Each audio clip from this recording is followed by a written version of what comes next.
Well, I'm Dorothy Doe. I manage the school of Dorothy Care Foundation. Well, this school has been in place about 5 years ago. We have the nursery, nursery 1, nursery 2, nursery 3, and kindergarten 1 and 2. Well, actually, the school basically wants to be an NGO, but we don't really have finances for the school. We don't really have those who are helping the school for the improvement of the education of the school. Well, nursery 1, probably we will study the alphabets, the numerals, we study about pictures and spellings and all this stuff. And nursery 2 is into creativity act and then some alphabets, writing about.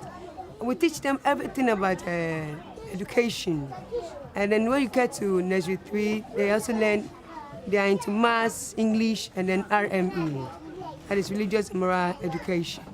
And when they get to kindergarten 1 and 2, they are into English, maths, RME, and then they are drawing, into any type of drawing. Teach them how to draw, act, and stuff.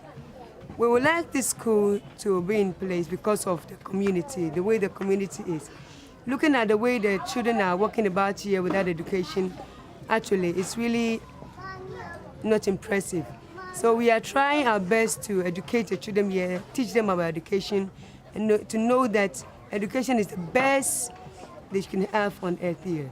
And we would probably like some help from any source, like some learning equipment like slates, books, pencils, erasers, and then what you really need now is a place for the school, a place you can finish the school, because this place is not really a classroom. The school is on the corridor that is beside the street. When the rain is falling, we don't have school because there's no place for you to have the school. And then the sun too, when it's shining too much, it comes into the class and that distracts the attention of the kids.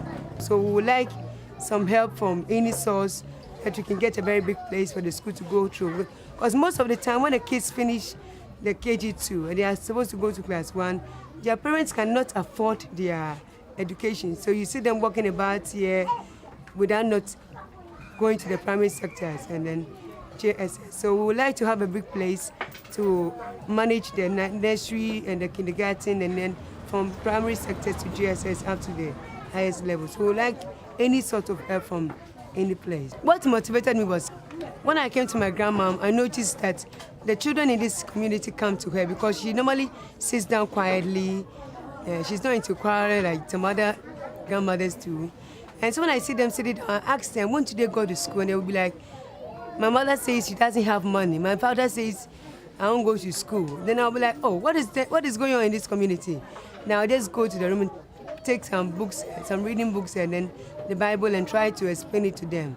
So when I was still doing that, but one day I was like, why don't I put it at a school? I believe a lot of them will be coming in. So I tried and then put up this mat on here on the floor, and then the children comes in, and I'll teach them, and then I'll ask them to go and eat when it's 12 o'clock, and then they come back again.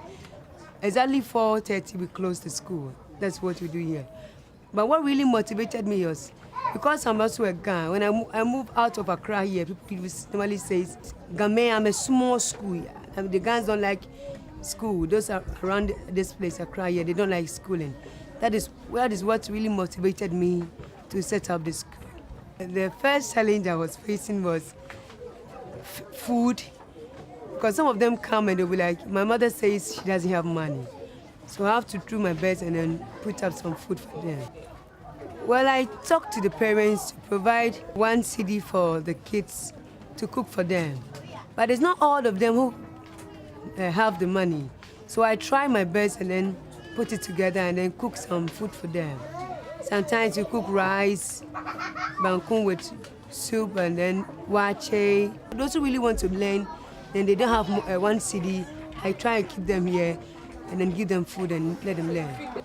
and then like learning equipments like books, pencils, erasers and stuffs, and then teachers too, that because the number was increasing. We had about almost 150 students coming to school, and then I had about 2 teachers. So they'll come in and then they will move out without my notice. So what I also need is teachers. I mean, those who want to really teach his children. The payment of the teachers is from my mother. She pays them 50 cedis out of her own salary. She talks to them to understand that at the moment that is what she can afford, and we are all helping the community for education, so they should try and understand.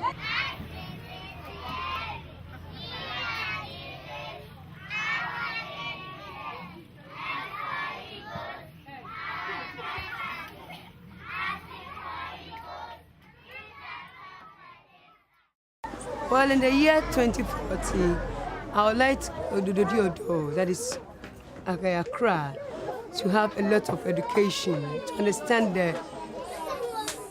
the reason why we have to go to school, the reason for education, and then they have to understand how to live a neat life in the community, how to put the community to become very neat, because you walk about some gutters are they are not well clean, and then the structures in this community should be kept very nicely.